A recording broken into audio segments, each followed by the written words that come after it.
seguimos adiante collendo testigo a nosa compañeira Sara Garea ata unha do mediodía dende as 10, esas 3 horas que temos de programación local, con entrevistas, con conversas, con charlas, con protagonistas. Neste caso queremos saber e coñecer de primeira man como vai a vida polo querido concello veciño. Somos veciños, hai un marco aí que toca. Tamén con outros concellos, pero con Santiago tamén. O concello do Pino. Manuel Taboada, alcalde, moi bons días, benvido a este estudio novamente. Que tal está?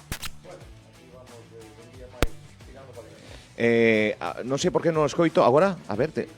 Pois non sei por que non escoito o alcalde do Pino.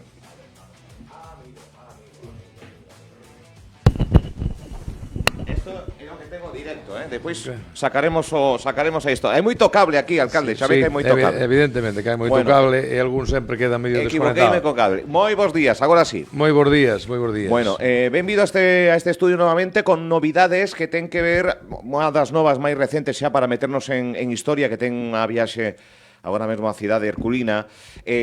Acabamos de ver que o Camiño de Santiago, que o Pino segue sendo pois esa etapa primordial de pasada sí ou sí, é a antesala do Monte do Gozo, a antesala de Santiago de Compostela, e acaba de sufrir pois unha reforma, un mobiliario novo, o camiño neste caso francés, que é a ruta que pasa polo Pino, que se acondicionou para non esmorecer. Sí, é verdade que, o camiño sempre merece todo o que sea mellorías, e neste caso non foi o propio camiño, senón foi o entorno do camiño, unhas sendas que se fixeron preto do camiño, e, que intentamos foi melloralas a través dunha achega que nos fixo, neste caso, o turismo, pois con eses mobiliario, tanto de bancos, papeleiras, como unhas luminarias, para que os veciños, aparte de que os peregrinos tamén se queran salirse do camiño e dar un paseo para conocer o que decir un pouco que hai nas aforas do camiño, tamén o poden utilizar,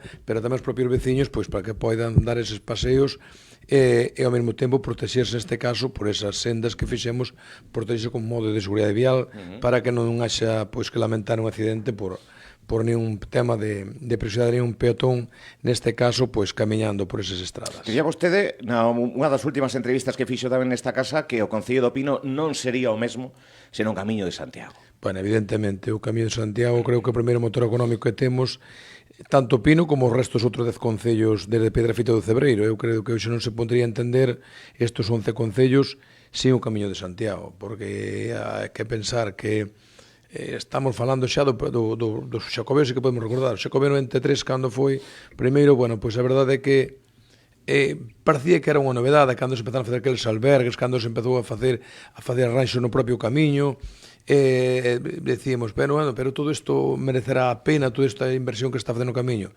E vese que hoxe non mereceu a pena, super mereceu a pena todo aquilo que se fixo.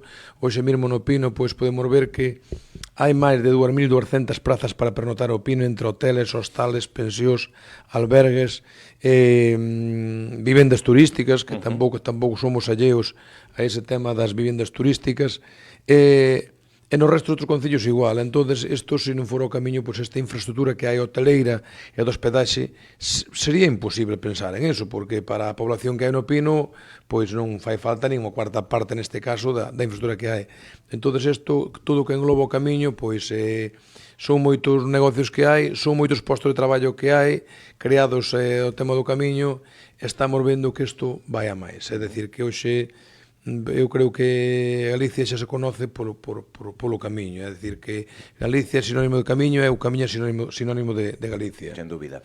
A día de hoxe, moitas veces, os precios dos alugueres e outros moitos factores, parece que as cidades como que expulsan, non, o extrarradio á cidadanía. A mes vemos un crecemento bastante reseñable, Teo, Sigüeiro en Oroso, pero o Pino parece que ten un crecemento sostible, un crecemento que pensa ben, eso de que amarra un pouquiño a esencia do rural que sempre foi o Pino, non? Esa é a liña, alcalde. Evidentemente, nós queremos o crecemento, pero primeiro queremos un crecemento ordenado, pero tampouco nos queremos olvidar do que fomos e do que somos, é dicir, que non podes olvidar tamén onde ves. Entón, o Concello do Pino era un concello rural, temos unha parte agora, como estamos a falar do tema do camiño, que vai crecendo, que se vai xa convertindo en medio urbano. Pero, bueno, non queremos olvidarnos de todas esas parroquias, todas esas aldeas, bueno, crecemos e sempre decimos hai que medrar, pero hai que medrar ordenadamente. Non se pode medrar, sobre todo no urbanismo,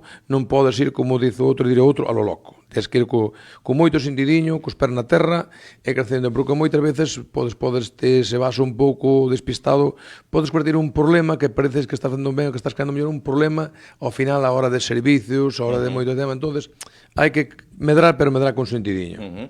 O que sí se vai medrar é unha parcela que o Concello acaba de ceder á Xunta de Galicia para a construción de vivenda pública tan necesaria, sobre todo pues para calquera persoa, pero sobre todo para a mocidade, non? Que non abandone, porque tamén se as cidades expulsan, ás veces o rural tamén acaba expulsando. Evidentemente, nós o que pretendemos agora foi nunha zona que houve de reparcelación, neste caso unha organización que houve con máis vivenda xa privada, e incluso unhas zonas que está agora mesmo dous hoteles en construción esa zona, houve que facer unha cesión do ese 10% da superficie urbanizable ao Concello, e ao mesmo tempo, que entonces tamén había que acceder ao Instituto Galego de Vivenda Solo, e están as dúas unidas. Entón, nós o que fixemos foi poñer esta parcela tamén á disposición, neste caso, do Instituto Galego de Vivenda Solo, para que poida promover vivenda de protección autonómica, tanto na parcela propia da Consellería como na do Concello. Isto que vai a decir, pois ao mellor van que podemos poñer a disposición de moitos xóvenes por primeira vez que acceden a primeira vivenda, ao mellor entre unhas 15 a 16 vivendas, que, bueno, non son moito, pero, bueno, é unha axuda. É dicir, en este momento, máis que nunca, vemos como está o precio de venda, vemos como están os alugueres, vemos que está todo iso. Eu creo que cada vez así está, neste caso, marcando as líneas a Xunta, de creando vivenda onde ten disponibilidade, neste caso, de chan, porque tamén moitas veces os concellos vexo que demandan moitas veces que se faga vivenda, pero para fazer vivenda fan falta solares, é dicir, fan falta parcelas. Entón, neste que nós teñámoslas aí, pois podíamos a disposición, e pensamos, bueno, que máis tarde, cedo que tarde, neste caso, no ano próximo, ano 26, que poidamos ver ao medio xa que empecen as construcións destas novas vivendas, e xa digo, que ainda poden optar elas todo o mundo, pero especialmente os xóvenes, porque sabemos que agora non é fácil acceder á primeira vivenda. Hai 30 ou 40 anos, accedías a vivenda, ao mellor en 15 anos tiñas a hipoteca saldada. Agora estamos vendo hipotecas a 40 e 50 anos. Iso quer decir que dice como está o mercado, dice como está todo. Entonces eu creo que temos que xodar entre todos a que, bueno, pois, poder as achegas que sea, neste caso, pois o Pino pon agora de que 17 vivendas a disposición. Bueno, pois o concello que sea máis grande terá que poñer máis, pero pouquinho a pouco imos facendo pois digamos, esa achega de vivendas ao mercado, a esa demanda que hai no mercado. Hai solicitudes de promoción privada, máis alá dos hotéis de vivenda? Sí, están agora ali rematando... Pero vivenda unifamiliar ou... No, unifamiliar. Unifamiliar está vendo... Estamos... É raro, cada xunta de goberno que temos, cada 15 días que non levemos 2, 3 licenzas de vivenda unifamiliar, e despois tamén estáse facendo, pois neste caso, pois de vivenda xa colectiva. Están rematando ali agora que son neste momento unhas 14 ou 15 vivendas tamén. Hai xente que está interesando por promover tamén vivendas tamén neste núcleo. Bueno, eu creo que pouco a pouco vai encamiñando. O que pasa que, bueno, vemos como está o precio de venda, que non é fácil facerlle frente, neste caso, á vivenda do sector privado. Sen dúbida, os costes e demais. Outro dos... non sei se a poboación do Pino é máis embellecida que nova... Bueno, andamos casi a un 60-40. Sí, por aí. Sí. Outro dos asuntos importantes que coñecemos nestes últimos días, semanas de actualidade do Concello do Pino, a que lle seguimos a pista, evidentemente, é o imprescindible servizo de axuda ao fogar. Algo imprescindible no día a día das políticas sociais do Pino. A verdade é que sí. Non se pode pensar hoxe os concellos de Galicia, igual co resto de España, os concellos de Galicia, sobre todo pola dispersión que hai de poboación, tanto diseminado que temos, nos pode pensar sin ese servicio de axuda en cada domicilio que hai, sobre todo esta xente maior que vive sola, que son moitos os casos que viven solos, e non se podría pensar que se olvidar desa xente. Entonces, é verdade que é o servicio, podemos decir, que é o servicio máis caro que se presta no Concello, o de axuda no fogar, despois do de recoller do lixo e todo isto, o máis caro é este de servicio no fogar, pero eu creo que é tan necesario. O problema que o problema que lle temos que facer frente aos concellos é realmente, se o miramos ben, non temos competencia en esta materia de servicios sociais. É un tema que puxo en marcha, neste caso, no seu día, o Goberno Central, pasoulle, digamos, que a pelota ás comunidades autónomas, e as comunidades autónomas están pasando en parte aos concellos, porque a verdade é que hasta ahora, que agora parece que vai haber unha chega nova económica por parte da comunidade autónoma, pero que este momento estamos financiando os concellos un 40% do coste, é dicir que... De cantos cartos estamos falando, alcalde? Estamos falando ao mellor ao ano de uns 250.000 euros que estaba facendo, achegando o concello por encima do que neste caso pon a Xunta. A Xunta está neste momento, ten a hora de prestación do servizo a 12 euros, esta hora neste momento está a 20 euros, e a 22. Entonces, bueno, isto quero dicir que é un afogamento económico para as arcas dos municipais onde nós aí xa digo non temos competencia, pero eu sempre digo que culpa teñen os nosos maiores claro, de Claro, tema. é que estades entre a espada, é que son veciños que precisan... Entón non nos podemos olvidar deles, claro. E ademais sempre sabemos que tanto os maiores como os seus familiares, a administración que teñen máis preto deles sempre é a administración local. Entón, pero eu digo que isto, eu creo que alguén ten que sentarse un día, terá que sea, estou pensando agora na FEGAN, estou pensando na FEN, pero terán que decirlle, pois neste caso, o ministerio correspondente que na materia, que neste caso supoño que o Ministerio de Sanidade, terá que facer esas chegas que ten que facer as comunidades, e as comunidades autónomas terán que financiar isto, pois, como diz outro, no 100% entre unha administración e outra. Os concellos xa bastante facemos con dar o servicio, pero a parte dar o servicio, se ainda tens que financialo, pois, bueno, isto é verdade que é un afogamento en moitos concellos. De feito, comentabas outro día que un concello, agora non me lembro, pero creo que na provincia de Pontevedra, que deixou de prestar o servizo. Iso é un perigo, deixar de prestar o servicio.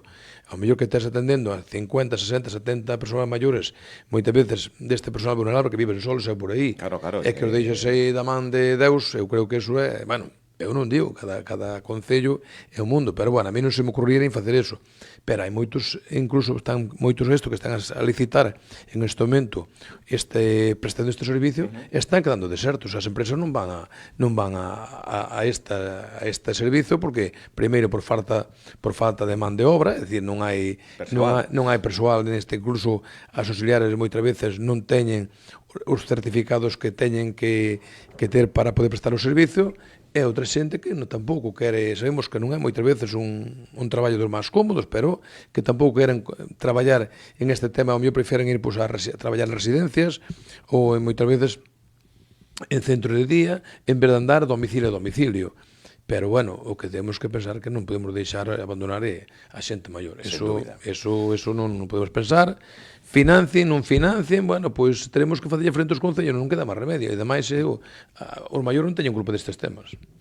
Sen lugar a dúbidas, unha reivindicación que fai, prioritario, pero afoga moito as arcas públicas, o orzamento limitado que ten este tipo de concellos. Que proxectos hai de obras? Porque falaba aquí tamén recentemente da intención de humanizar algunhas rúas dese núcleo Pedrouzo, Arca, do Concello do Pino. Xa están adiante? Sí, a verdade é que hai agora neste momento vaise comenzar con unha obra importante que é humanizar neste caso pois a rúa de Forcarei e a Rúa dos Mollaos. É unha obra bastante costosa, en este caso pois o 80% vai a financiar neste caso a Xunta de Galicia a través do Plan Urbe, onde pon un 80%, o Concello ten que facer unha chega dun 20%, e isto pois vai humanizar todas esas dúas rúas, onde vai levar incluso pois a parte da zona peatonal, vai levar o carril bici, vamos soterrar todos os tendidos que hai tanto de electricidade, alumeo público,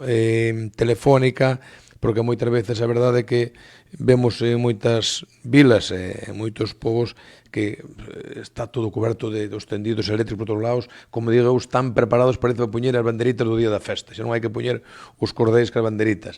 Entón, bueno, pues vamos a humanizar esas dúas rúas, é unha chega moi importante por parte deste caso da comunidade autónoma, as obras teñen que empezar no mes de decembro e rematarán polo mes de maio ou xuño, teñen que estar rematadas. Se vai atender moitos veciños, tocan a porta ali do Concello e demais, ou... Bueno, a verdade é que todos os días hai demandas, hai demandas de, moitas veces, de pequenas cousas e outras veces de cousas que non son tan pequenas, pero bueno, intentamos priorizar, dar un orden, e se podemos resolver o 100% moito mellor, pero sempre dando prioridade pois, ao máis urxente que é. Vai haber actualización de taxas agora que remata, porque o lixo e demais, eses impostos que son inevitables e que moitos concellos pois, xa se ve que o aumento é bastante considerable. Non sei se no Pino toca, non toca, ou como se vai facer. A verdade é que a pregunta, sí, é a pregunta que anda estes días en moitos povos e incluso en moitos concellos e en moitas corporacións. Nós fixemos un estudio un económico do coste realmente da recollida e o tratamento do lixo. Témolo, incluso falámolo entre todos os membros da corporación, cos outros grupos políticos, a verdade que, claro, isto é o que se chama, o que se conoce polo tasazo do goberno central, pero para que dice que a verdade, a lei dice que o custe da tasa ten que cubrir o coste do servicio como o seu tratamento da recollida do lixo. Bueno, pois para facer todo eso, en opinión despois do que temos feito este estudio que fixemos económico de todo, pois nas vivendas, é dicir, as vivendas unifamiliares, é dicir, as que están de alma ben no rural e tal, pasarían dos 52 euros que pagan agora, pasarían aos 100 euros. E as vivendas que viven, digamos, que están enclavadas na zona urbana, sobre todo na vivenda colectiva, estou me referindo neste caso pois, a pisos e baixos e por aí, pasarían dos 52 agora aos 110. Pero, o que é dicir, a industria, principalmente a industria que está enfocada á hostelería, como poden ser hoteles, hostales, albergas, cafés, bares, restaurantes, eso pasan dos 125 euros, pasarían aos 600 e aos 800 euros de custe. Entonces, nós, vendo este estudio que fixemos, eu sei que, evidentemente, os servicios que se prestan hai que pagalos. Pero a min isto pareceme unha barbaridade ter que pasarlle este recibo anualmente aos veciños. Entón, de momento, o que fixemos, e digo aquí, neste micrófono, sin medo ningún, foi tirar do freno de man e quedarnos con isto sobre da mesa. A ver que pasa. Eu, cando reciba unha comunicación do Ministerio que me sanciona por non aplicar esta tasa, pois terei que aplicar ao veciño. Senón, eu non llevo do momento, non vamos... É aplicable para o 2026, entendo? Sí, sería para o 26. De momento non vamos a levar a aprobación ao pleno para que entre en vigor o 26. Incluso se demos voltas, ao mellor, a fraccionala en 2 ou 3 anualidades, é dicir, facendo a suba paulatinamente, é dicir, unha parte o 26, outra parte o 27, outra parte o 28. A suba é considerable, Claro, é que pasar dun recibo de 23 euros que pasa a 800, un supermercado que está pagando aos 123 euros que pasa a pagar 800 euros, entende? Eu, claro, veixo por aí en outros concellos que efectivamente se aprobaron, e pasou tamén o que de 100 e poucos euros pasan a 1000 euros.